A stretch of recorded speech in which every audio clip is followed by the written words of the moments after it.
Guys, sa mga hindi pa nakaka-experience kung paano mag-general service ng Eco na turbo shaft guys, okay? Kailangan tanggalin to.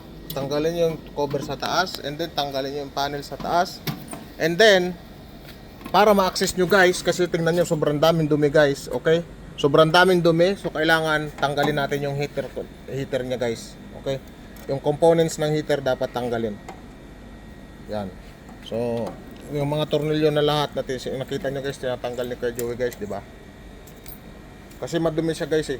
Tapos ito tinanggal din natin Sa mga gustong mag DIY, sa may mga oven dyan sa bahay guys, dapat linisin nyo yan, alagaan nyo yung blower Tingnan, napakadumi sa loob guys napakadumi.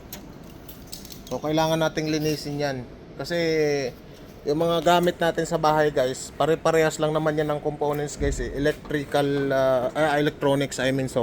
electronics component niya, kailangan siyang malinis. Kapag matagal na siya guys na ginagamit tas hindi nalilinis, yan ang cause bakit nasisira.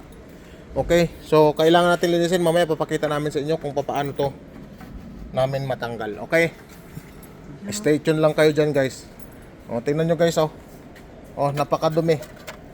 Nakita nyo yung dumi na yan guys, grabing dumi guys Alright, lilinisin natin yan guys. Hindi na change oil kaya ganyan. Alright, aming update. Okay, ako po ang inyong katsukaran.